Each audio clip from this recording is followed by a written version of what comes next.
Good morning to all my online dear students. In the last class, we have discussed about acid-base titration, that is also known as the pH titration curve. और उसके अंदर मैंने आपको बताया था कि कभी भी एसिड बेस टाइट्रेशन आप करेंगे तो आपको 4 पॉइंट पे बेटा पीएच को निकालना होता है। सबसे पहले स्टार्टिंग में मतलब t बराबर 0 जब आप स्टार्ट करते हैं, उसके बाद बिफोर इक्विवेलेंस पॉइंट, फिर इक्विवेलेंस पॉइंट और सबसे आखिरी में after equivalence point.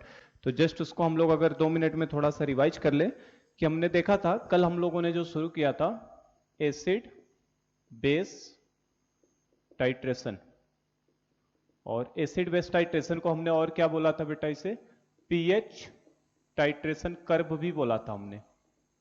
PH titration curve, हमने हर तरीके के सॉल्यूशन का पीएच निकालना सीख लिया है।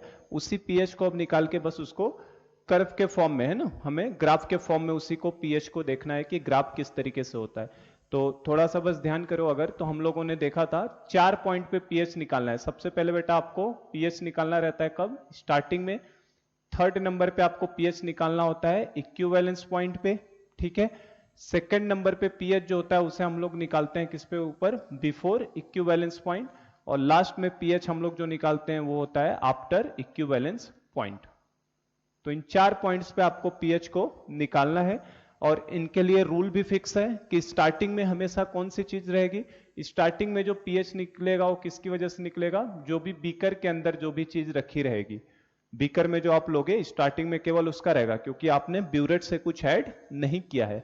और आफ्टर इक्विवेलेंस पॉइंट की बात करो तो इक्विवेलेंस पॉइंट के बाद जो भी चीज ब्यूरेट में बची रहेगी उसकी वजह से पीएच आएगा, क्योंकि इक्विवेलेंस पॉइंट पे क्या बन चुका होगा, जो भी बीकर में रखा हुआ चीज होगा वो कंप्लीटली न्यूट्रलाइज हो जाएगा, चाहे वो एसिड हो चाहे बेस हो, ठीक है। तो और इक्विवेलेंस पॉइंट पे मतलब कंप्लीट न्यूट्रलाइजेशन होने का मतलब किसकी वजह से पीएच निकलेगा, सॉल्ट की वजह से पीएच निकलेगा। और बिफोर इक्विवेलेंस पॉइंट के पहले की बात करोगे तो कुछ ब्यूरेट का कुछ अमाउंट तो न्यूट्रलाइज करके उसे सॉल्ट में कन्वर्ट किया होगा, और कुछ खुद बीकर के अंदर जो भी या तो एसिड होगा या तो बेस, मतलब बिफोर ईपी आपको हमेशा क्या मिलने वाला है, बफर। क्या मिलेगा, बफर। अब बीकर के अंदर आप चाहो तो एसिड ले सकते हो या बेस हो सकता है आपका पहले से मौजूद, ठीक है। और ब्यूरेट के अंदर भी या तो आप एसिड को लेगे या तो बेस को लोगे, ठीक है। और बफर में डिपेंड करेगा आपने किसका टाइट्रेशन करवाया है, किसके रिस्पेक्ट में। जिस चीज का टाइट्रेशन करवाया जाता है उसको बीकर में लेते हैं, नीचे रहता है। कल का डायग्राम थोड़ा सा ध्यान हो तो ये हमारे पास बीकर नीचे होता था, बीकर में उस चीज को लिया जाता है जिसका टाइट्रेशन करवाते हैं, और ब्यूरेट ऊपर से आता है, ब्यूरेट में उस चीज को लिया जाता है जिससे टाइट्रेशन हो रहा हो।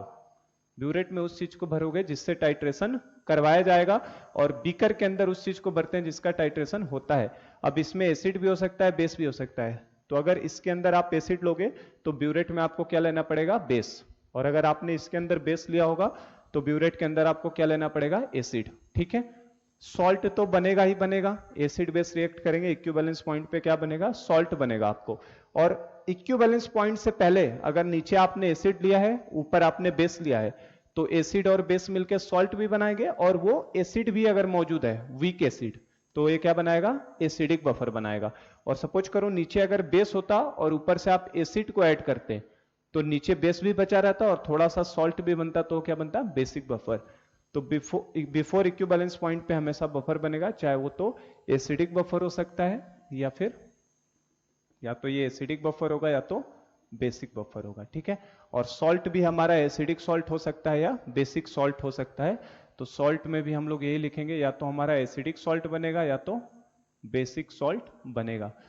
तो हम लोग यहां भी 4 केसेस को देखेंगे बेटा। सबसे पहला केस हम लोग देखेंगे, कल कुछ क्वेश्चंस मैंने करवाए थे जिसमें न्यूट्रलाइजेशन वाले क्वेश्चंस थे, उनको हम डायरेक्ट भी कर सकते हैं। मैंने बताया था आपको, अगर बोले क्वेश्चन में कि आपका अगर 25% न्यूट्रलाइजेशन हो जाता है तो आप पीएच बताइए कैसे निकालेंगे। तो अगर आपका बेटा 25% न्यूट्रलाइजेशन हुआ है, मतलब आपका उस एसिड का 25% तो चला गया है किसको बनाने में, सॉल्ट बनाने में, तो 75 किस फॉर्म में, एसिड। और अगर एसिड और सॉल्ट दोनों मौजूद है तो वहां पे बेटा हमारा बफर बन चुका है, तो हम लोग बफर का फॉर्मूला लगा के पीएच को निकाल सकते हैं, ठीक है। तो आज हम लोग अलग अलग केसेस को देखना सीख शुरू करते हैं, एक एक केस डील करेंगे। तो आज केस 1 हम लोग लेके स्टार्ट करते हैं, जो कल हमने लिया था।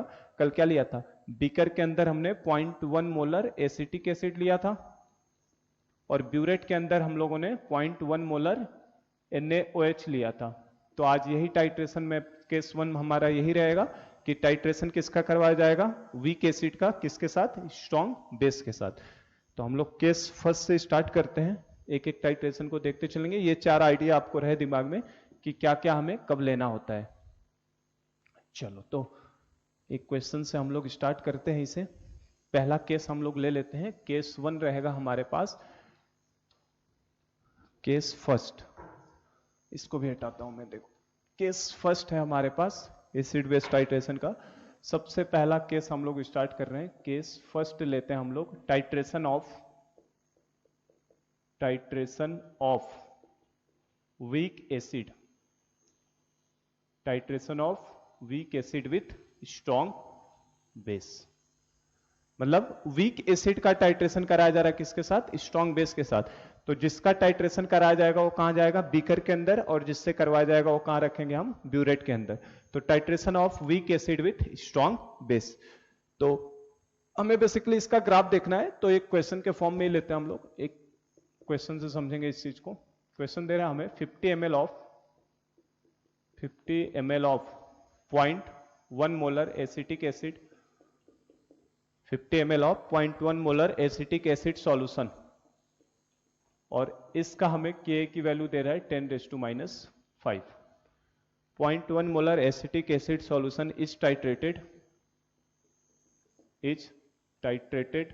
With 0.1 molar NaOH solution. ठीक है बेटा, क्या मीनिंग हुआ इसका? मतलब एसिटिक एसिड को आपने बीकर में लिया है और उसके अंदर 0.1 मोलर NaOH आप कहां से डाल रहे हैं? ब्यूरेट से डाल रहे हैं। तो 50 ml of 0.1 molar acetic acid solution is titrated with 0.1 molar NaOH solution. तो हमें बोल रहा है calculate pH of the solution, calculate pH of the solution in beaker, calculate pH of solution in beaker after addition of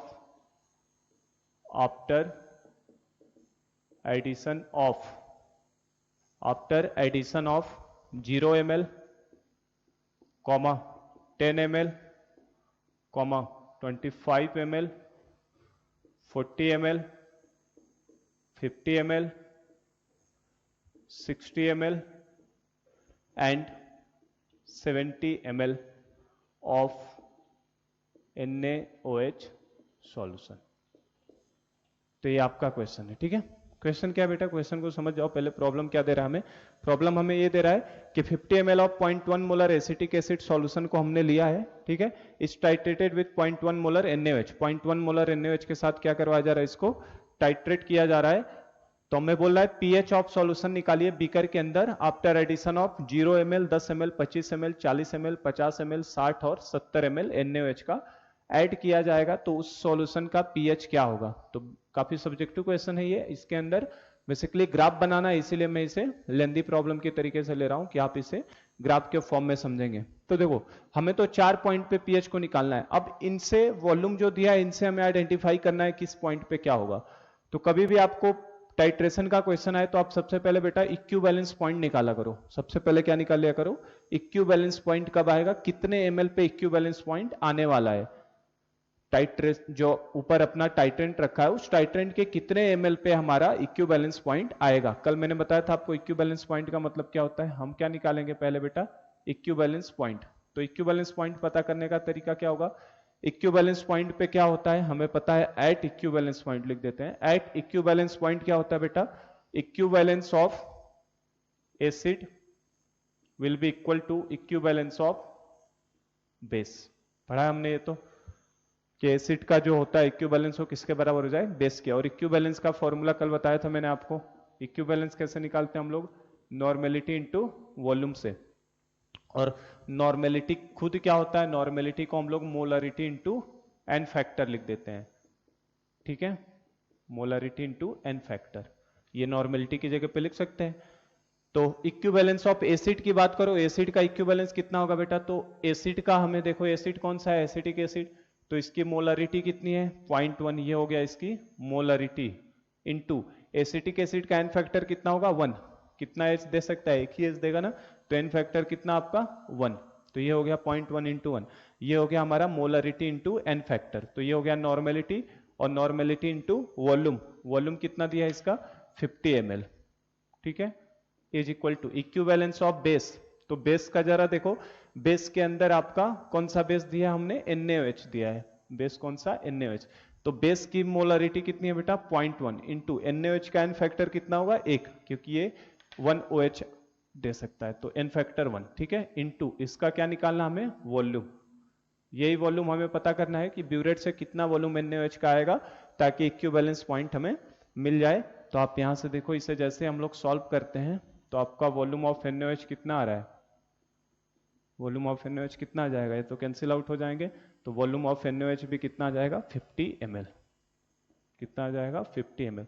तो इससे हमें ये पता चल गया कि अगर मैं NaOH का 50 ml मिला दूंगा एसिटिक एसिड सॉल्यूशन के अंदर, बेसिकली जो प्रॉब्लम दिया है वो क्या दिया हमें, हमारे पास ये सॉल्यूशन है 50 ml 0.1 मोलर, किसका, एसिटिक एसिड का,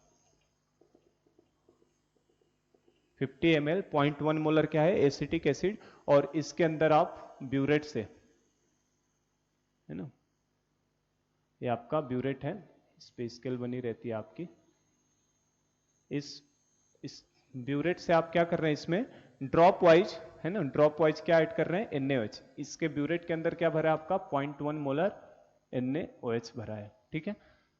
तो इससे हमें यह पता चला कि अगर NaOH का मैं 50 ml अगर इसके अंदर मिक्स कर दूं, है ना, एसिटिक एसिड में डाल दूं, तो क्या हो जाएगा, कंप्लीट न्यूट्रलाइजेशन हो जाएगा, मतलब हमारा इक्विवेलेंस पॉइंट आ जाएगा। तो देखो 50 ml पे तो इक्विवेलेंस पॉइंट आएगा, तो 50 ml से पीछे वाले पॉइंट जो है 50, देखो इस पे तो क्या मिलेगा बेटा हमें इक्विवेलेंस पॉइंट, तो 50 ml से कम अगर ड्रॉप मैंने NaOH का डाला तो सॉल्ट तो बनेगा ही बनेगा, जैसे NaOH को डालोगे तो सॉल्ट तो बनेगा ही बनेगा, और हमारा एसिटिक एसिड भी बचा रहेगा, क्योंकि NaOH का 50 ml जब डालेंगे तब वो कंप्लीट न्यूट्रलाइज होगा।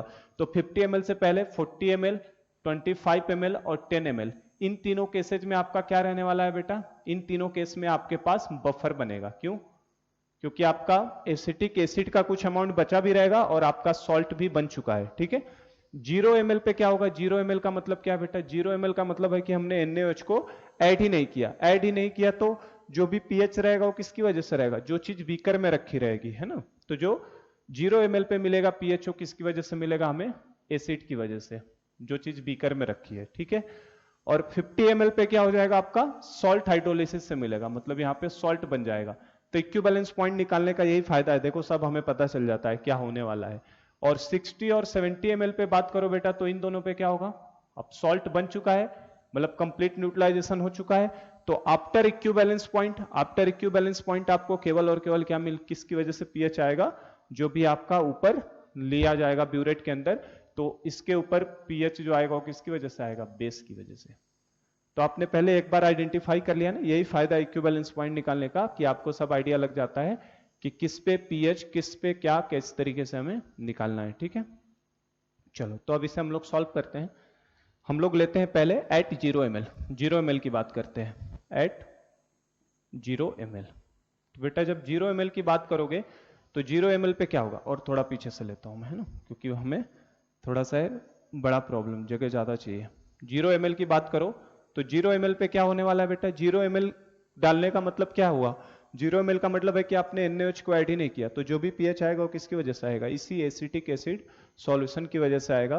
तो एट 0 ml पे आपका जो भी आने वाला है pH वो किसकी वजह से, वीक एसिड, और वीक एसिड कौन सा हमारे पास है इस समय, CH3COOH की वजह से आने वाला है।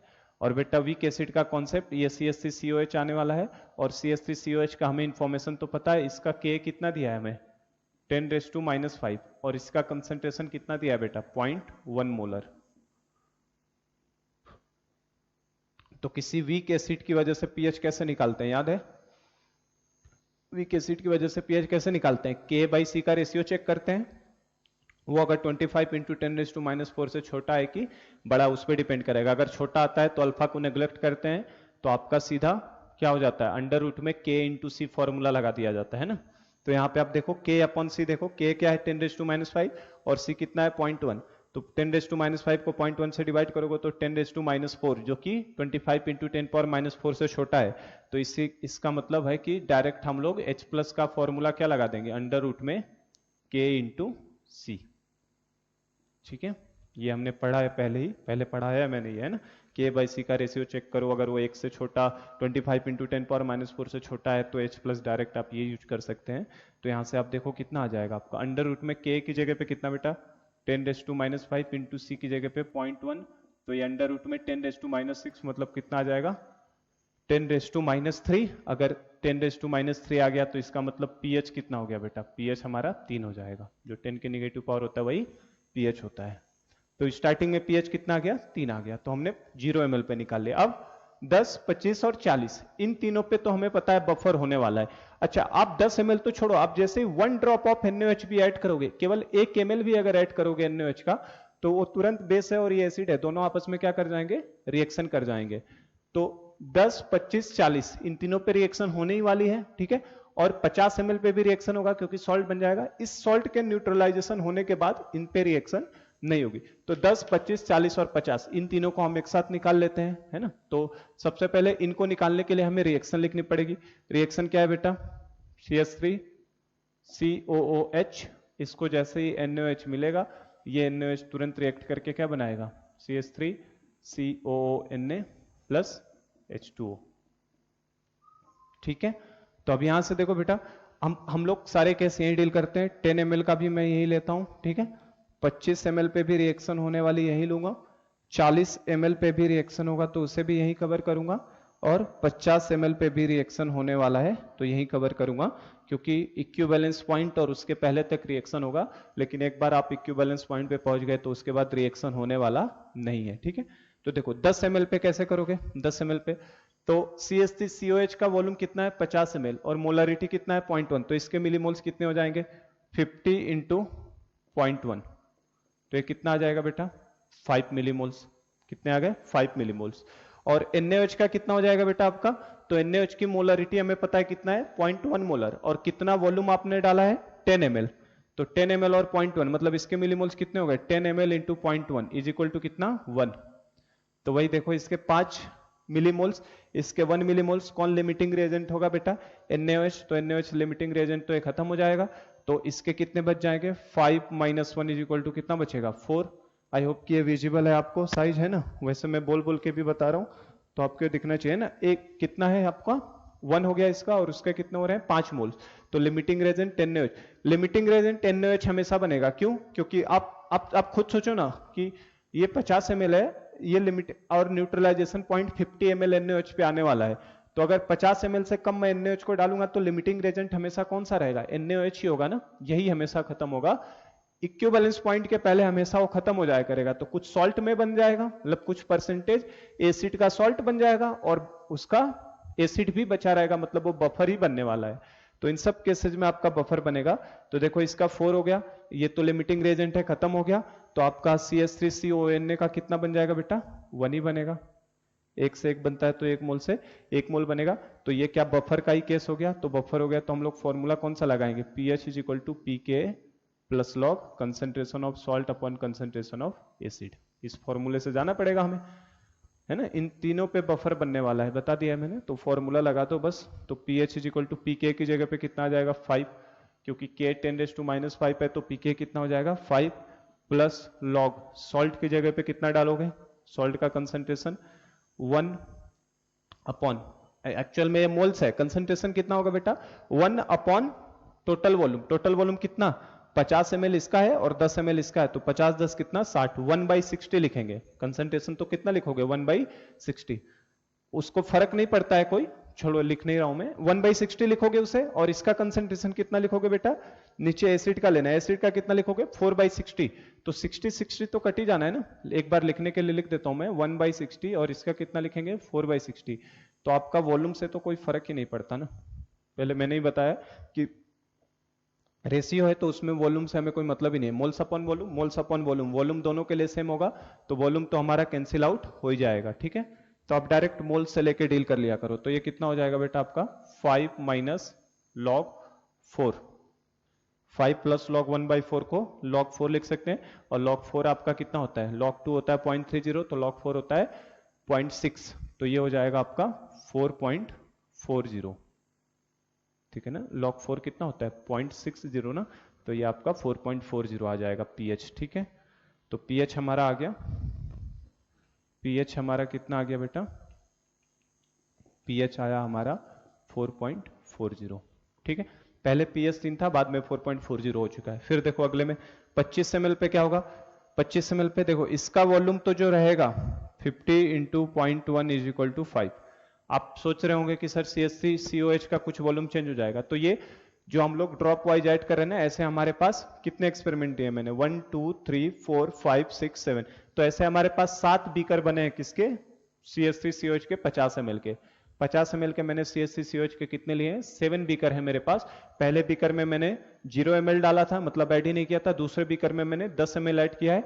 अब तीसरे बीकर में फिर से मैं ले जाके कितना ऐड करूंगा, 25 ml ऐड करूंगा। तो आपका CH3COH का अमाउंट हमेशा फिक्स रहेगा, इसको चेंज मत करना है ना कि सर ये 4 हो चुका है, ऐसा नहीं। हम लोग बार बार अलग अलग ml को अलग अलग बीकर के अंदर एक्सपेरिमेंट करवा रहे हैं, ठीक है। तो ये हो जाएगा 5, इसके कितने मिलीमोल्स हो जाएंगे बेटा आपका 25 दिया है, ये कितना है 25 इंटू इसकी 25 वॉल्यूम हो गया, मोलरिटी इसकी फिक्स है, कितनी मोलरिटी लेनी है 0.1, तो 0.25 इंटू 0.1 कितना हो जाएगा बेटा 2.5। तो लिमिटिंग रेजेंट अभी भी यही रहेगा, जब तक बफर बनेगा लिमिटिंग रेजेंट 10 ही बनेगा। तो ये खत्म हो जाएगा, ये आपका 5 माइनस 2.5, 5 का 2.5 तो रिएक्ट कर जाएगा, तो ये 2.5 बन गया। और CH3CONA का भी कितना बनेगा बेटा 2.5 ही बनेगा। तो अब बताओ फिर pH कैसे निकालोगे, pH, तो pH इज इक्वल टू फिर से pKa plus log concentration of salt upon concentration of acid ही लगेगा, क्योंकि अभी भी आपको दिख रहा है कि ये बफर है, अभी भी बफर बना है, क्योंकि वीक एसिड बचा है और उसका सॉल्ट बचा है। तो क्या लगाओगे formula, 5 plus log concentration of salt दिख रहा है आपको 2.5, ये भी 2.5 है, ये भी 2.5 है, तो इसका मतलब यहां से हमें दिख गया कि pH कितना हो गया आपका 5, क्योंकि log 1 की वैल्यू 0 हो जाएगी, ठीक है। चलो अगला देखो, अब समझ में आ गया होगा क्या करना है। इसमें बताओ क्या करोगे, 50 इंटू 0.1, मतलब ये तो अभी भी 5 है, इसके कितने हो गए बेटा, NaOH का 40 ml लिया है, 40 ml लिया है, मोलरिटी कितनी है 0.1, मतलब इसके कितने मिलीमोल्स 4, अभी भी लिमिटिंग रेजेंट यही बनेगा। तो ये कितना बचेगा आपका 5 माइनस 4 इज इक्वल टू कितना हो जाएगा 1 हो जाएगा, ठीक है। और CH3CONO का कितना बनेगा, 1 मोल से 1 मोल बनता है, तो इसके 4 खत्म हो गए, तो इसके भी कितने बनेंगे 4 ही बनेंगे, ठीक है। फिर अभी भी बफर ही है, क्योंकि हमारे पास वीक एसिड और उसका सॉल्ट बचा हुआ है, तो फिर से pH निकालेंगे, और pH इज इक्वल टू फिर से लगाएंगे क्या, pK plus log concentration of salt upon concentration of acid, ठीक है। तो क्या हो जाएगा यहां से बताओ, एक क्वेश्चन मैं पूरा डिटेल में करके बता देता हूं बेटा, बाद में मैं ग्राफ्स को बता ही देता हूं, क्योंकि आपको ग्राफ का पैटर्न ही दिखाना है मुझे कि कौन से पैटर्न को फॉलो करेगा। तो देखो यहां से pK की जगह पे कितना रखोगे 5 plus log concentration of salt की जगह पे 4 अपॉन कितना रखते हैं 40 प्लस 50 90, लेकिन मैंने कहा वो कट ही जाना है, तो हम लोग सीधे मोल्स को ले लेते हैं, ऊपर 4 नीचे कितना लोगे 1, तो ये हो गया बेटा, ये आपका आ जाएगा 5 प्लस लॉग 4, और लॉग 4 की वैल्यू कितनी होती है 0.60, तो आपका pH कितना आ जाएगा यहां से, pH इज इक्वल टू 5.60, ठीक है क्या। चलो अब देखो 50 ml पे क्या होगा, तो 50 ml पे CH3COH का तो अभी भी 50 इंटू 0.1 मतलब कितने मिलीमोल्स 5 ही रहेंगे। NaOH का भी अब मैंने 50 ml ऐड कर दिया है बेटा, तो 50 इंटू मोलरिटी 0.1 मतलब अब इसके भी 5 मिलीमोल्स। तो अब देखो, अब दोनों लिमिटिंग रेजेंट, ये भी खत्म हो जाना है और ये भी खत्म, क्योंकि दोनों इक्वल अमाउंट में हो गए ना, और हमें पहले ही निकाल लिया है कि 50 ml पे ही क्या आने वाला था इक्विवेलेंस पॉइंट। तो अब देखो ये भी 5, ये भी 5 मिलीमोल्स, तो दोनों खत्म हो जाएंगे। तो सॉल्यूशन में अब केवल और केवल क्या बचा रहेगा, सॉल्ट, और सॉल्ट बचा है, मतलब that is the case of salt hydrolysis. तो ये कितना बन जाएगा, इसके 5 खत्म, इसके भी 5 खत्म, तो 1 मोल से 1 बनता था, तो इसका भी कितना बन जाएगा 5 बन जाएगा, ठीक है। कितना हो जाएगा ये 5 आ जाएगा इसका 5 मोल्स। अब मुझे कंसंट्रेशन की जरूरत पड़ेगी, क्योंकि now this is the case of salt hydrolysis. देखो यहां पे इन तीनों केस में बफर था, इन दोनों केस में क्या था बेटा, बफर। और कौन सा बफर था ये, एसिडिक बफर। इन तीनों केस में तो हमारे लिए क्या चला है, एसिडिक बफर। यहां पे कौन सा केस हो गया, सॉल्ट हाइड्रोलिसिस का। यहां पे कौन सा केस, सॉल्ट हाइड्रोलिसिस। और सॉल्ट हाइड्रोलिसिस के पीएच निकालने के लिए मुझे एग्जैक्ट कंसंट्रेशन की वैल्यू चाहिए, क्योंकि पीएच का फॉर्मूला क्या आएगा इसके लिए, एसिडिक देखो CH3CON अगर है हमारे पास, तो इसके लिए पीएच का फॉर्मूला क्या आएगा आपका, पीएच का फॉर्मूला हमारा half pKw plus pKa plus log C, क्योंकि आप देख सकते हैं इसमें बेस वाला पार्ट स्ट्रॉन्ग से आया, ठीक है ना। जो तो ये हमारा यहां से 5, तो हमें एग्जैक्ट कंसंट्रेशन निकालना होगा। तो कंसंट्रेशन के लिए मैं क्या करता हूं बेटा, 5 डिवाइडेड बाई, या ऐसे लिख देता हूं मैं, चलो कंसंट्रेशन ऑफ CH3COONA, कंसंट्रेशन कितना हो जाएगा बेटा, 5 तो मोल्स है, तो 5 डिवाइडेड बाई क्या लेंगे नीचे, वॉल्यूम। और वॉल्यूम कितना हो चुका है, 50 ml इसका है, 50 इसका भी है, और 50 ml इसका भी है, तो 50-50 कितने, 100, तो 5/100 मतलब कितना हो जाएगा ये, 1/20। और चूंकि अब ये हमारा सॉल्ट हाइड्रोलिसिस का केस है, तो सॉल्ट हाइड्रोलिसिस का केस है बेटा, तो पीएच का फॉर्मूले से जाना पड़ेगा।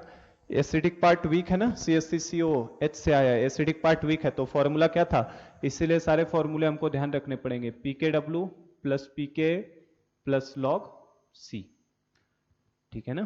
क्योंकि इसका, ये किसका सॉल्ट है, ये सॉल्ट किसका है बेटा, वीक एसिड स्ट्रॉन्ग बेस। और वीक एसिड और स्ट्रॉन्ग बेस का सॉल्ट हमें पता है किस नेचर का होता है, बेसिक। और बेसिक नेचर का है तो पीएच क्या आना चाहिए, 7 से ज्यादा। और 7 से ज्यादा आने वाला फॉर्मूला यही था ना, pKw plus pKa plus log C। और देखो अगर ये मान लो वीक बेस वाला रहता है ना, वीक बेस वाला रहता तो स्ट्रॉन्ग एसिड का रहता। अगर स्ट्रॉन्ग एसिड का सॉल्ट रहता तो पीएच क्या था, 7 से कम, तो उसमें बस यहाँ पे माइनस पीके भी हो जाता था, माइनस log C हो जाता था। तो फॉर्मूला एक दूसरे से लिंक्ड है, आप याद कर सकते हो। तो बस इस फॉर्मूले में वैल्यूज को हमें डाल देना है उठा के, कितना हो जाएगा देखो, 1/2 pKw हमें पता है कितना होता है 14, pK की वैल्यू कितनी हो जाएगी 5, pK कितना हो जाएगा 5 प्लस log C की जगह पे कितना डाल दोगे बेटा आप, 1/20। कितना आया कंसंट्रेशन, 1/20। तो ये कितना आने वाला है आपका यहाँ से, तो देखो ये 14 प्लस 5 कितना हो जाएगा 19, और log 1/20 को माइनस log 20 लिख सकते हैं, और माइनस log 20 की वैल्यू कितनी होगी, log 20 की वैल्यू कितनी होगी, log 2 इंटू 10, तो मतलब log 2 प्लस log 10, log 10 की वैल्यू 1, log 2 की वैल्यू 0.30, मतलब ये कितना हो जाएगा 1.30, log 20 की वैल्यू कितना 1.30, तो ये हमारा कितना हो गया हाफ, 14 प्लस 9 कितना हो गया 19, और ये प्लस को माइनस कर दूं, माइनस log 1/20 को माइनस log 20 लिख सकते हैं ना, तो माइनस कितना आया 1.30। तो ये आप देखो यहां से कितना हो रहा है, ये 19 में से 1.3 जाएगा तो कितना आएगा आपका 17.7 हो जाएगा, और 17.7/2 का मतलब कितना, 17.7/2 का मतलब बेटा 8.85, कितना 8.85। तो यहाँ पे हमारा pH की वैल्यू कितनी आ चुकी है, pH विल बी 8.85 हो जाएगा, ठीक है। तो देखो पहले pH कितना 3, बाद में pH 4.40, अगली बार pH 5, फिर अगली बार pH 5.60, फिर अगली बार pH 8.85। अभी हमारे पास 60 ml और 70 ml पे निकालना बचा हुआ है, तो 60 और 70 ml पे भी मैं निकाल लेता हूं, ठीक है। तो 60 और 70 ml पे निकालने के लिए मैं ये ऊपर वाला पोर्शन हटा रहा हूं, ठीक है। क्वेश्चन को हटा दिया जाए, क्योंकि हमें क्वेश्चन तो समझ ही चुके हैं, तो हम लोग 60 और 70 पे ऊपर निकाल लेते हैं, 60 ml और 70 ml के ऊपर।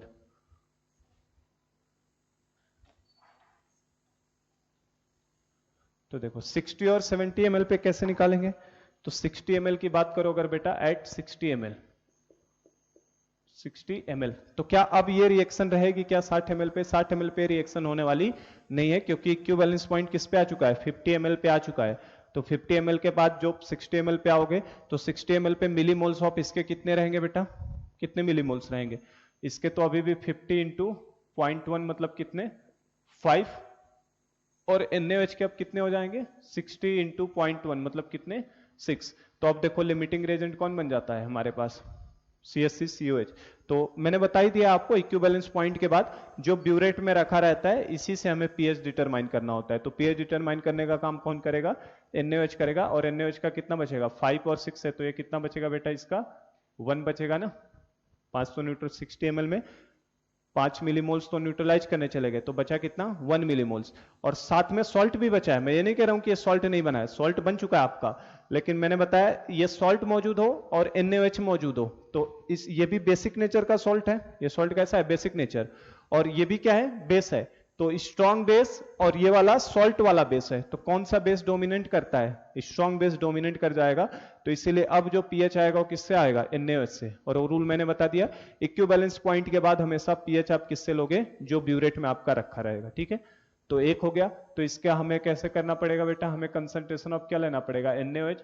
और कंसंट्रेशन ऑफ NaOH कितना हो जाएगा? उसके मोल्स कितने? 1 डिवाइडेड बाई वॉल्यूम। 50 ml है, 60 ml है, तो 50 और 60 कितना हो जाएगा? 110। तो इसको अगर मैं 100 भी मान लूं, अगर 100 के आसपास ले लूं मैं, तो 1/100 कितना आ जाएगा? लगभग 10⁻²। और 10⁻² आ जाएगा, तो कंसंट्रेशन ऑफ OH माइनस कितना? 10⁻²। तो बेटा POH 2 आएगा, तो pH कितना आ जाएगा हमारा?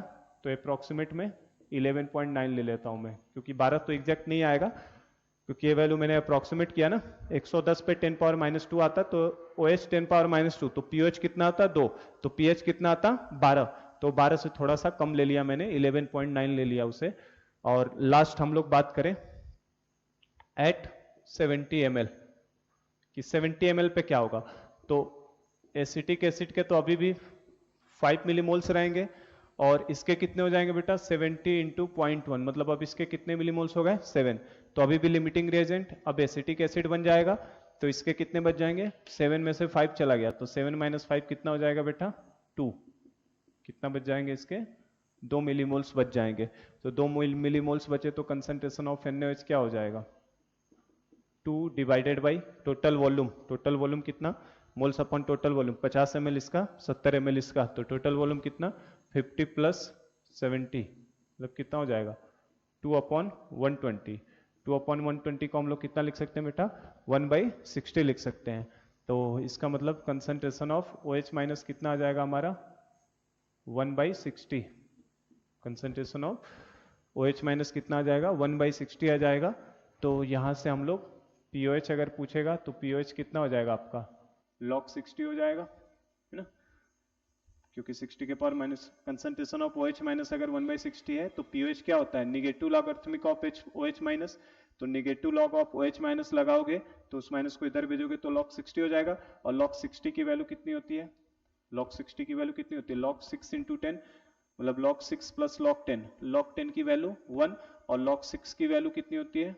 log 3 × 2 लिखते हैं ना, तो log 3 + log 2 मतलब कितना हो जाएगा बेटा? 0.30 और 0.48 कितना हो जाएगा? 0.78, और 1 और ऐड कर दो, तो ये 1.78 हो जाएगा।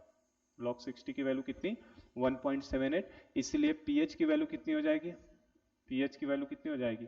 14 - 1.78, तो 14 में से 1.78 जाएगा, तो आपका कितना आ जाएगा? 12.22 आ जाएगा। ठीक है, तो इस पे pH कितना आएगा? 12.22। यहाँ पे pH कितना है? 11.9, है ना। तो इतना डेटा मुझे निकलवा के बस इसके ग्राफ को दिखाना था कि क्या किस तरीके के ग्राफ का नेचर बनेगा, इसीलिए हमने बस इतने डेटा को कैलकुलेट किया है। तो इसका ग्राफिकल नेचर समझने के लिए, तो देखो 0, 10, 25, 40, 50, 60 और 70, इतना बड़ा सब्जेक्टिव प्रॉब्लम आएगा नहीं, केवल ग्राफ मुझे समझाना है। और वो भी एक क्वेश्चन में मैं अच्छे से समझा देता हूँ पूरा कि क्या क्या चीजें हो सकती हैं। बाकी में तो हम लोग डायरेक्ट ग्राफ को ही देखेंगे। तो आप देख सकते हैं यहाँ पे जो ऑब्जर्वेशन करने लायक पॉइंट है, शुरू का पीएच कितना था? 0 ml पे पीएच कितना था बेटा? 3 था। और जैसे ही आपका 10 ml ऐड किया है, आपका पीएच देखो 3 से आपका पीएच में सीधे सीधे कितने का जंप हो गया है? 4.40, लगभग 50% जंप कर गया है ना। 3 था, और 3 का अगर 4.5 ले लोगे, तो मतलब कितना जंप करवा दिया आपने? 50% जंप करवाया ना। तो ये लगभग 4.5 के आसपास ही है। तो देखो 3 से 4.5 पहले बहुत तेजी से पीएच बढ़ा, और बाद में देखो आप 4.4 से 5, 5 से 5.6, इन तीनों वैल्यूज पे आप देख सकते हैं ना, ये तीनों जो हैं, ये तीनों वैल्यूज, इन तीनों में पीएच में ज्यादा चेंज नहीं दिख रहा है। इन तीनों में पीएच का ज्यादा चेंज हमें नहीं दिख रहा है। रीजन क्या है? क्योंकि ये बफर है। क्या है ये? इन तीनों केस में क्या है, बफर है। और बफर की खास बात क्या होती है, बफर है ना, देखो ये जो है ये लार्ज चेंज है, इस चेंज को क्या बोलोगे, लार्ज चेंज, काफी बड़ा चेंज हुआ है। यहां पे क्या हम लोग बोलेंगे, almost same, almost negligible change बोल सकते हो, ऑलमोस्ट नेग्लिजिबल चेंज बोल सकते हो। नेग्लिजिबल चेंज मतलब चेंज तो है, ये नहीं कहूंगा कि बिल्कुल चेंज नहीं है, क्योंकि बफर का मतलब ये थोड़ी नहीं कि बिल्कुल ही चेंज नहीं होने दे, चेंज होने देगा थोड़ा सा, ऑलमोस्ट नेग्लिजिबल चेंज। इसके रिस्पेक्ट में तो बहुत कम है ना, यहाँ 50% का चेंज है। यहाँ देखो 4.4 का केवल 0.6 बढ़ा है, फिर 5 से केवल कितना 0.6 बढ़ा है। तो जब तक बफर सॉल्यूशन बना रहेगा तब तक पीएच में चेंज काफी क्या होता है, स्लो होता है, बहुत कम चेंज होता है पीएच के अंदर। और आप फिर से यहाँ पे नोटिस करो एक चीज कि 5.6 से सीधा आप कहां पहुंच गए हो, 8.85 पे। ये भी काफी लार्ज गैप है, ये भी देखो, ये भी एक बड़ा जंप हो गया। ऐसा बड़ा जंप क्यों हो गया 5.6 से 8.85, क्योंकि आप देखो यहाँ पे क्या बन गया है, सॉल्ट हाइड्रोलिसिस बन गया। तो जैसे आपका सॉल्ट बन जाता है तो सॉल्ट बनते ही पीएच में फिर से एक लार्ज गैप हो जाता है। और उसके बाद आप देख सकते हो फिर यहाँ पे इन दोनों केस में, जैसे आपका एक बार सॉल्ट बन गया तो सॉल्ट बनने के बाद जो पीएच डिटरमाइन करेगा वो कौन करेगा, ऊपर ब्यूरेट में रखा हुआ बेस। तो यहां पे भी आप देख सकते हो ऑलमोस्ट नेग्लिजिबल चेंज है, ऑलमोस्ट नेग्लिजिबल चेंज, ऑलमोस्ट कैसा है, नेग्लिजिबल चेंज है। तो इस पॉइंट को बनाते हुए हमें ग्राफ बनाना है, जो मैंने समझाया आपको पूरा किस तरीके से प्रोसेस है। आप देखो शुरू में आपका पीएच का चेंज काफी तेजी से होता है, ठीक है ना, शुरू में पीएच काफी तेजी से चेंज होता है। फिर एक बार जब बफर बनता है, शुरू में तो आपका केवल जो बीकर में रखा होगा उसकी वजह से पीएच होगा, बाद में आपका बफर की वजह से आएगा, उसके बाद सॉल्ट हाइड्रोलिसिस, और सबसे लास्ट में जो ब्यूरेट में रखा होगा। तो शुरू में काफी लार्ज गैप होता है। लार्ज चेंज होने का मतलब ही हो गया, शुरू में इतना बड़ा चेंज होने से ये किसकी वजह से हुआ है, हमारा जो बीकर के अंदर एसिटिक एसिड रखा था उसकी वजह से, ठीक है ना।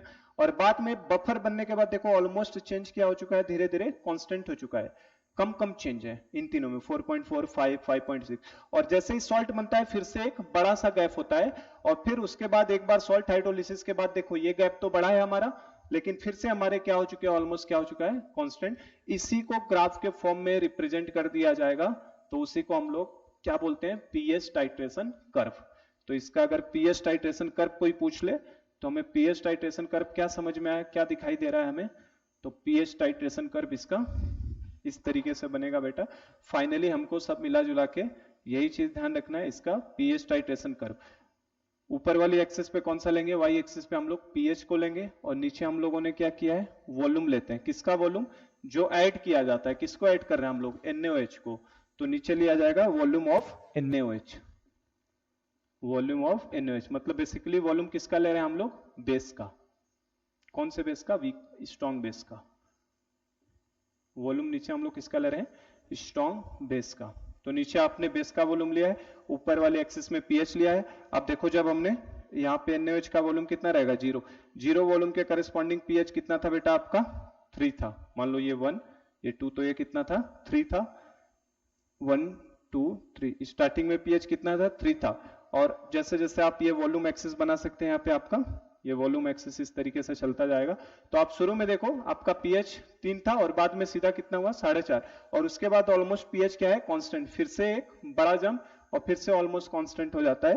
तो इनका ग्राफ जो है, शुरू में पीएच तेजी से बढ़ता है, ठीक है बेटा, कब तक बढ़ेगा, जब तक कि हमारा बफर बनना शुरू ना हो जाए। उसके बाद देखो जैसे ही बफर बनेगा पीएच में चेंज ऑलमोस्ट थोड़ा सा कांस्टेंट टाइप का हो जाएगा, तो थोड़ा स्ट्रेट लाइन जैसा रहेगा, थोड़ा थोड़ा चेंज हो रहा है, इसीलिए मैंने ग्राफ को ऊपर उठाया। और फिर जैसे आप देखो 5.6 से जैसे ही आपका सॉल्ट बनता है, आपका पीएच काफी तेजी से चेंज होता है, काफी तेजी से इस तरीके से चेंज होता है। और उसके बाद फिर से एक बार चेंज होने के बाद आपका देखो ऑलमोस्ट पीएच क्या चलने लगता है, कांस्टेंट हो जाता है, मतलब 8.85 है ये वैल्यू, तो ये 11.9 होगा, और फिर उसके बाद ऑलमोस्ट इस तरीके से कांस्टेंट चलते रहता है। तो ये आपका ग्राफ बनता है, ठीक है, ये आपका इस तरीके का पीएच टाइट्रेशन कर्व बनेगा। पीएच एक्सिस है आपका, नीचे आपका वॉल्यूम ऑफ NaOH है, और ग्राफ का नेचर आपका कुछ इस तरीके से हमें दिखाई देने वाला है। तो यहां पे बात किया जाए तो इस जोन में क्या है बेटा, यहां से यहां तक, इस जोन में यहां से यहां तक जो हम लोग चले हैं, यहां पे जो पीएच डिटरमाइन करने का काम किया है वो किसने किया है, वीक एसिड ने, यहाँ पे पीएच किसकी वजह से डिसाइड हुआ है, वीक एसिड से।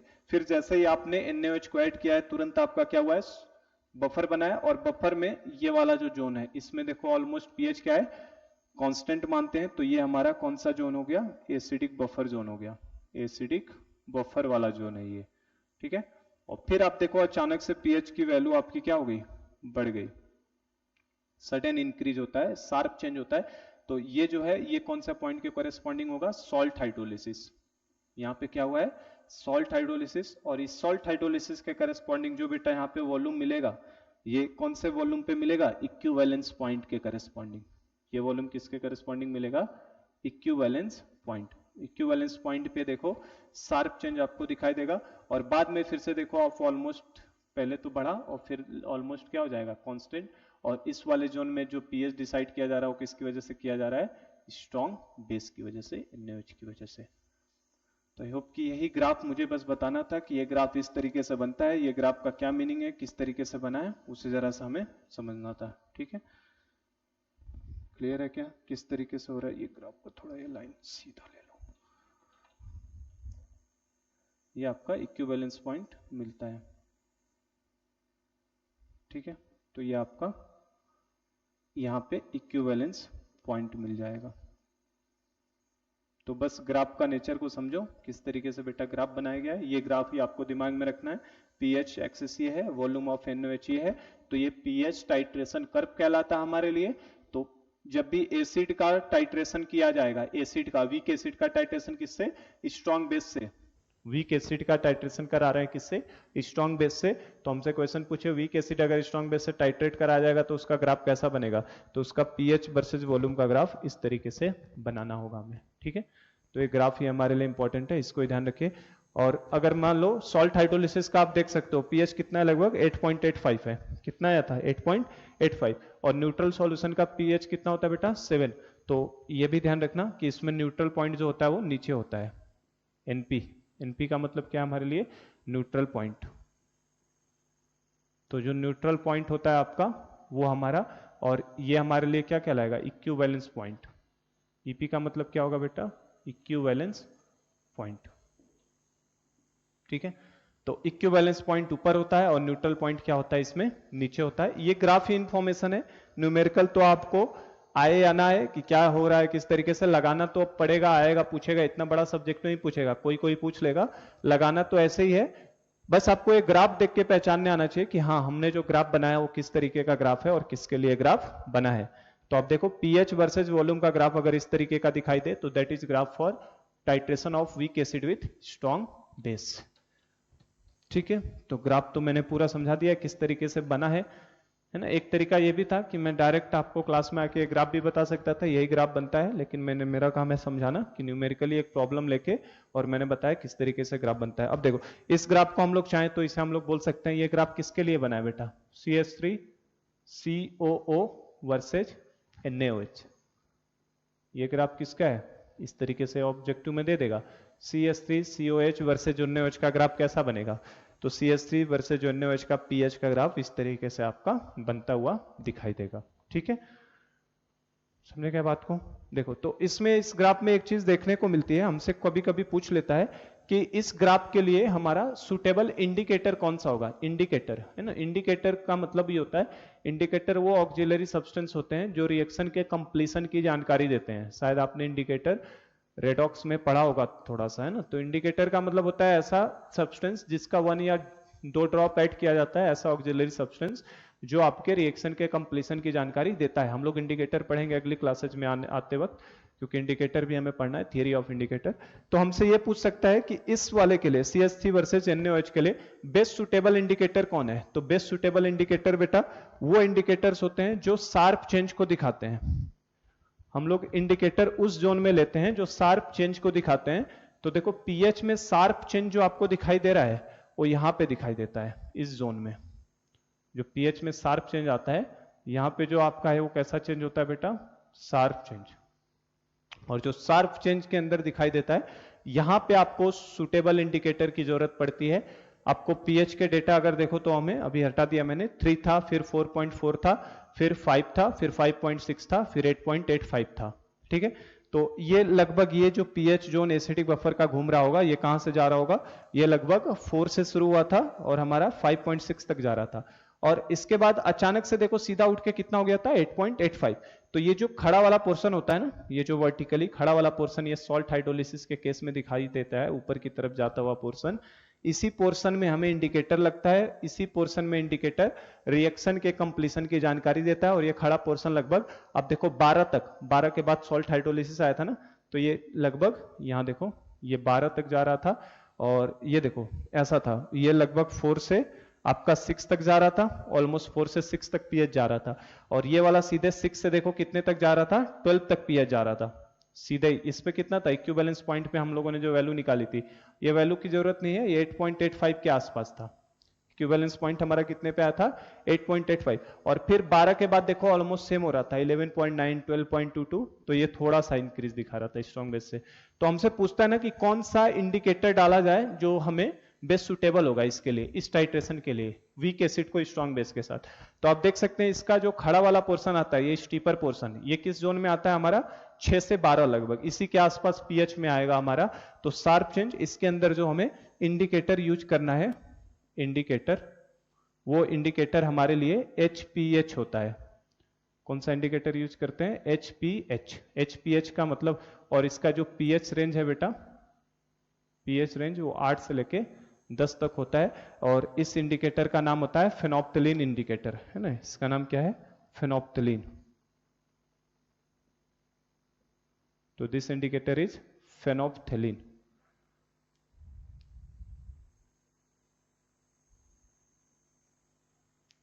तो ये हमारा फेनोप्थलीन इंडिकेटर है, उसको हम लोग सिंबॉलिक फॉर्म में HPH लिखते हैं। तो यहाँ पे जो इंडिकेटर यूज किया जाएगा, हमसे क्वेश्चन पूछेगा CH3 वर्सेज NaOH या titration of weak acid strong base में कौन सा इंडिकेटर यूज करेंगे, तो हम कौन सा यूज करेंगे, फेनोप्थलीन, जिसको HPH बोलेंगे। पीएच रेंज 8 से 10 होता है, फेनोप्थलीन इंडिकेटर यहाँ पे यूज किया जाता है, ध्यान रखिए, ठीक है। और दो और चीजें इसमें छोटी सी बता दूं, हमसे कभी ये पूछ ले कि स्लोप मैक्सिमम कब आएगा, और दूसरी चीज हमसे पूछ सकता है कि स्लोप इस ग्राफ का मिनिमम कब आएगा। तो दो चीजें और पूछ सकता है कि मैक्सिमम स्लोप कब दिखाई देगा और मिनिमम स्लोप कब दिखाई देगा। तो बेटा मैक्सिमम स्लोप कब दिखाई देगा आपका, मैक्सिमम स्लोप का मतलब समझ रहे हो, जब लाइन पैरेलल टू अगर आपके एक्स एक्सिस हो जाए तो स्लोप क्या होता है, मिनिमम, और जब वो परपेंडिकुलर दिखाई दे तो स्लोप क्या होता है उस समय, मैक्सिमम। तो मैक्सिमम स्लोप तो इसके करस्पॉन्डिंग आएगा, इस खड़े वाले पोर्शन के, और मिनिमम स्लोप इस हॉरिजेंटल पोर्शन के करस्पॉन्डिंग आएगा। तो स्लोप मिनिमम अगर हमसे पूछा है तो मिनिमम स्लोप तो बेटा बफर के केस में आएगा, क्योंकि बफर में ऑलमोस्ट पीएच क्या रहता है, सेम रहता है। तो जो स्लोप मिनिमम आएगा वो किस केस में आएगा, एसिडिक बफर के केस में। बफर के फॉर्मेशन के समय लाइन क्या रहेगी, सीधी, तो बफर के केस में स्लोप मिनिमम आएगा। और वो भी मिनिमम कब आएगा, जब आपका बेस्ट बफर बनेगा, क्योंकि बेस्ट बफर में हमने पढ़ा है पीएच किसके बराबर होता है, पीके। और बेस्ट बफर की खास बात होती है कि change in resistance for pH is क्या होता है, मैक्सिमम। बेस्ट बफर का change for resistance in pH क्या होता है, मैक्सिमम। तो वो पीएच को चेंज ही नहीं होने देना चाहेगा, मतलब वो ऑलमोस्ट क्या रखेगा, लाइन को सीधा। तो स्लोप मिनिमम कभी पूछ ले तो स्लोप मिनिमम हमारा कब मिलता है बेटा, जब बफर में तो मिलेगा, स्लोप मिनिमम मिलने वाला है बफर वाले जोन में, लेकिन वो कब मिलेगा, जब वो बेस्ट बफर हो जाए। दैट इज बेस्ट बफर का मतलब जब आपका पीएच किसके बराबर हो, पीके के बराबर। पीएच किसके बराबर हो जाए, पीके के बराबर, तो आपका स्लोप क्या मिलेगा, मिनिमम। और स्लोप मैक्सिमम के लिए देखो ये खड़ा वाला पोर्शन चाहिए, और ये खड़े वाले पोर्शन के लिए स्लोप मैक्सिमम कब हो रहा है, जब वो हमारा इक्विवेलेंस पॉइंट मतलब सॉल्ट हाइड्रोलिसिस होगा। तो स्लोप मैक्सिमम के लिए हमेशा क्या देखना है हमको, सॉल्ट हाइड्रोलिसिस को देखना होता है, ठीक है। तो मैक्सिमम के लिए सॉल्ट हाइड्रोलिसिस, स्लोप मिनिमम के लिए बेस्ट बफर। तो ये भी कभी पूछ ले तो आपको पता होना चाहिए, ठीक है। तो ये जानकारी भी हमें पता होना चाहिए। हमसे पूछ ले इंडिकेटर कौन सा यूज करेंगे, तो इंडिकेटर हमें पता होना चाहिए, इंडिकेटर कौन सा यूज करना है बेटा, फेनोप्थलीन को यूज करना है। और किस जोन में करते हैं, शार्प चेंज में हम लोग यूज करते हैं। तो इनके करस्पॉन्डिंग कुछ पॉइंट्स हैं, उन पॉइंट्स को मैं मेन पॉइंट्स बना के यहाँ पे लिख देता हूँ, जो मैंने आपको समझाया। ये ग्राफ में आपको उन पॉइंट्स को ध्यान रखना है। मेन पॉइंट इस ग्राफ के करेस्पॉन्डिंग जो हमें फाइनली, देखो न्यूमेरिकल बताने समझाने में मुझे टाइम लगा है, फाइनली आपको इसी ग्राफ को ध्यान रखना है, क्या क्या चीजें इसमें पूछी जाएंगी उनको मैं यहाँ पे लिख देता हूँ। मेन पॉइंट्स में सबसे पहला पॉइंट्स ये है बेटा हमारा कि हम लोग कौन से इंडिकेटर को यूज करेंगे, फिनोप्थिलीन को। सबसे पहला पॉइंट ये हम लोग लिखेंगे इन टाइट्रेशन ऑफ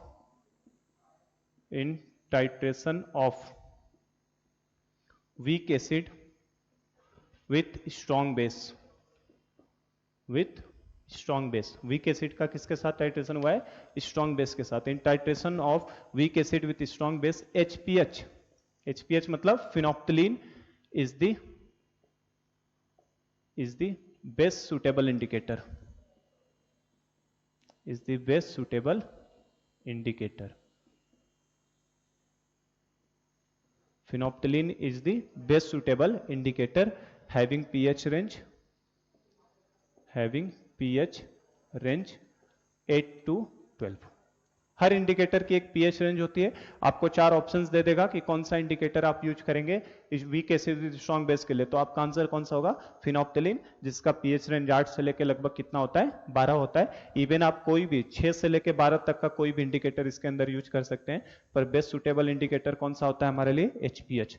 तो इस बात का ध्यान रखिएगा, ठीक है। एचपीएच पीएच रेंज 8 से 12, ये बेस्ट सुटेबल इंडिकेटर है। That is the first point. Second point क्या है इसका, सेकेंड पॉइंट हमसे क्या बोलेगा, सेकेंड पॉइंट अगर बताना चाहो तो देखो इनिशियली जो है पीएच में चेंज क्या हुआ है, काफी फास्ट हुआ है। ये काफी फास्ट चेंज जो पीएच में होता है ना बेटा, देखो आपका पीएच कितना था, 3 था, और 3 से डायरेक्ट आप 4.4 के आसपास पहुंच गए थे।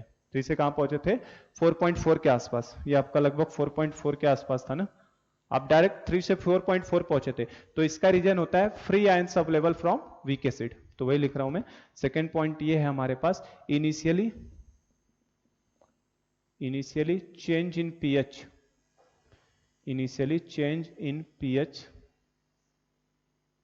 is fast, या ऐसे लिखो, initially fast change in pH, initially fast change in pH is due to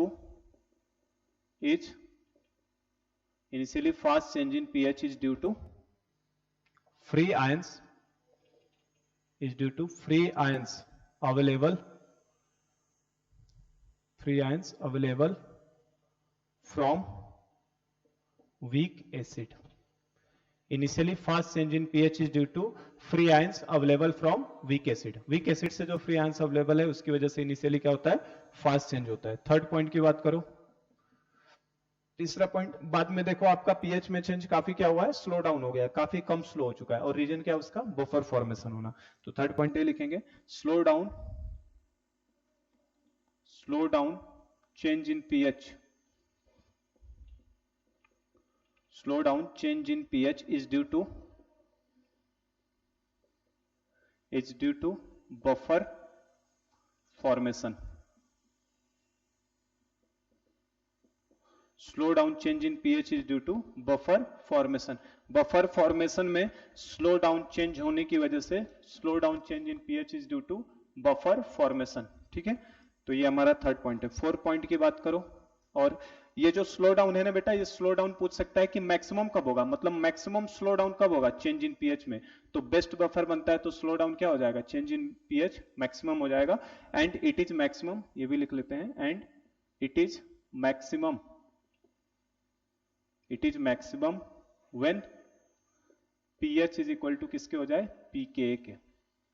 maximum कब हो जाएगा, ये slow down in pH maximum कब हो जाएगा, बहुत कम पीएच में चेंज कब होगा, जब पीएच किसके बराबर हो जाएगा, आपका पीके के बराबर। चलो फोर्थ पॉइंट की बात करते हैं, और क्या क्या पॉइंट्स उसको ध्यान रखना है। फोर्थ पॉइंट देखो, तो ये इसकी बात हो गई, इसकी बात हो गई। फोर्थ पॉइंट देखो, आपका इक्विवेलेंस पॉइंट पे पीएच में शार्प चेंज आ जाता है।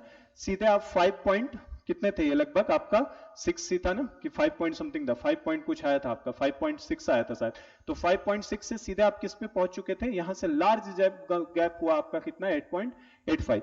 तो एट इक्विवेलेंस पॉइंट जो होता है काफी शार्प चेंज होता है। रीजन क्या है, सॉल्ट हाइड्रोलिसिस। तो फोर्थ पॉइंट ये लिखेंगे, near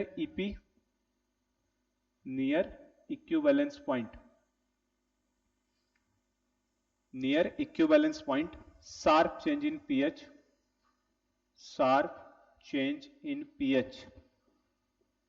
is due to salt hydrolysis, ऐसे लिख देता हूं मैं, ठीक है। Near equivalence point sharp change in pH is due to salt hydrolysis. तो चौथी चीज ये ध्यान रखिएगा, इक्विवेलेंस पॉइंट के पास आपका शार्प चेंज पीएच में होता है, रीजन क्या है उसका, क्योंकि वहां पे सॉल्ट हाइड्रोलिसिस हुआ है, ठीक है ना। इसमें और फिफ्थ पॉइंट की बात करो, अगर फिफ्थ पॉइंट लास्ट पॉइंट की बात करो, तो हम लोग इस जोन के बारे में भी समझ लिए कि शार्प चेंज क्यों हो रहा है, क्योंकि इक्विवेलेंस पॉइंट के पास शार्प चेंज इसलिए हो रहा है क्योंकि सॉल्ट हाइड्रोलिसिस हो रहा है। और एक बार आप इक्विवेलेंस पॉइंट के बाद का देखें तो पीएच में चेंज आपका थोड़ा क्या हो चुका है, कम हो चुका है, ऑलमोस्ट कांस्टेंट हो चुका है, मतलब डिक्रीज हो चुका है।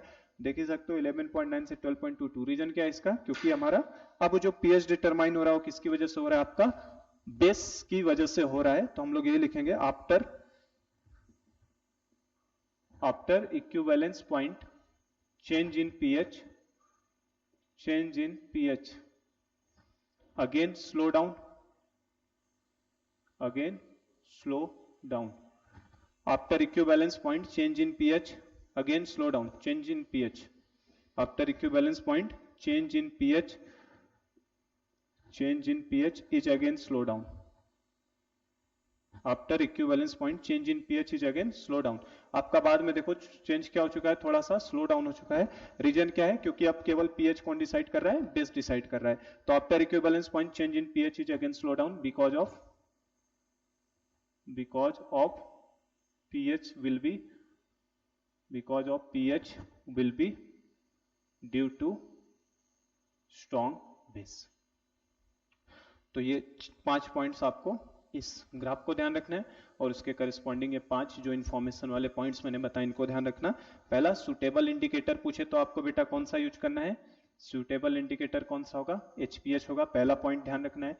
Week acid with strong base के केस में सुटेबल इंडिकेटर एचपीएच होता है। Second point, fast change in pH किसकी वजह से होता है, free ions available from weak acid, इसकी वजह से फास्ट चेंज इन पीएच होता है इनिशियली, ठीक है, ये चीज ध्यान रखना। तीसरी चीज, बाद में स्लो डाउन पीएच में चेंज क्यों हो गया है, बफर फॉर्मेशन की वजह से स्लो डाउन क्यों हो रहा है, बफर फॉर्मेशन की वजह से। और वो चीज मैक्सिमम स्लो डाउन कब होगा, जब पीएच किसके बराबर हो जाए, आपका पीके के बराबर। और इक्विवेलेंस पॉइंट के पास क्या होता है बेटा, शार्प चेंज इन पीएच होता है, शार्प चेंज इन पीएच, और उसका रीजन क्या है, सॉल्ट हाइड्रोलिसिस, सॉल्ट हाइड्रोलिसिस होने की वजह से शार्प। फाइनली आपको ये ग्राफ और ये पॉइंट्स ध्यान रखने, न्यूमेरिकल से हमें कोई लेना देना नहीं था, न्यूमेरिकल बस ग्राफ बनाने के लिए बताया गया है और इन पॉइंट्स को समझने के लिए बनाया गया था। और इक्विवेलेंस पॉइंट के बाद जो होता है स्लो डाउन हो जाता है, अगेन स्लो डाउन, रीजन क्या है, स्ट्रॉन्ग बेस का एडिशन होता है, तो बाद में आपका पीएच फिर से स्लो डाउन। तो ये 5 पॉइंट्स आपको इस ग्राफ के करस्पॉन्डिंग ध्यान रखना है। तो हमने सर कितने मिनट में देखिएगा, 57, बाप रे, रुकिए अभी नहीं, बंद मत करिए। तो हम लोगों ने जो भी ये 5 पॉइंट्स हैं इनके करस्पॉन्डिंग हमने ध्यान दे दिया है, ठीक है। तो आज हमने पूरा कंप्लीट कर लिया है किसको, week acid with strong base के साथ का टाइट्रेशन हमने क्या किया है, कंप्लीट कर लिया है कि किस तरीके से week acid with strong base titration होता है, ठीक है। तो अब हम लोग कल की क्लास में दूसरा टाइट्रेशन देखेंगे, या हम लोग अभी इसी को week acid with strong base में, ये सपोज मान लो हमने मोनोबेसिक देखा है, किसको देखा है, CH3COH वर्सेज NaOH। कल की क्लास में हम लोग H2S वर्सेज NaOH को देखेंगे। H2S क्या हो जाएगा, डाई बेसिक। तो उसमें मैं इतना डिटेल में न्यूमेरिकल में नहीं जाऊंगा, हम लोग डायरेक्टली उसका ग्राफिकल नेचर देखेंगे। जैसे इसमें ग्राफ एक बार इस तरीके से बना है, उसमें दो बार सॉल्ट हाइड्रोलिसिस होगा, क्योंकि डाई बेसिक है तो 2 बार बफर भी बनेगा और 2 बार उसका सॉल्ट हाइड्रोलिसिस भी होगा। तो कल की क्लास में हम लोग उसे देखेंगे कि किस तरीके से होना है। आपके लिए जस्ट एक छोटा सा होमवर्क है कि आप इस क्वेश्चन को ट्राई कर लीजिए, कल की क्लास में हम लोग इसे अटेम्प्ट करेंगे। ये एक्सिस आपका पीएच का है, ठीक है, और ये आपका वॉल्यूम ऑफ बेस का एक्सिस है, ठीक है। और आपका वॉल्यूम ऑफ बेस और पीएच का है, तो हमें पता है पीएच, अगर बेस को ऐड करेंगे हम लोग तो बेस को ऐड करने पे पीएच बढ़ता जाता है, और अगर आप ऊपर से एसिड को ऐड करते ना बेटा, ऊपर से एसिड, ब्यूरेट से एसिड ऐड करते तो पीएच घटता जाता। तो एक ग्राफ नीचे का गिरता हुआ पैटर्न को फॉलो करता, ठीक है। तो अगर pH versus volume of base का ग्राफ, अगर हमें 2 ग्राफ इस तरीके से दिए हैं, अगर बेटा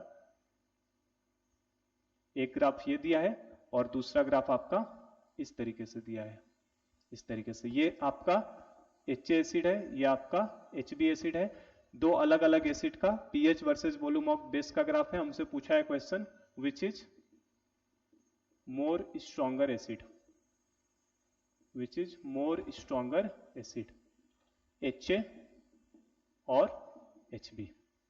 इसका आपको जवाब देना है। रिगार्डिंग दिस इंफॉर्मेशन आपको ये पता करना है कि कौन अच्छा एसिड है।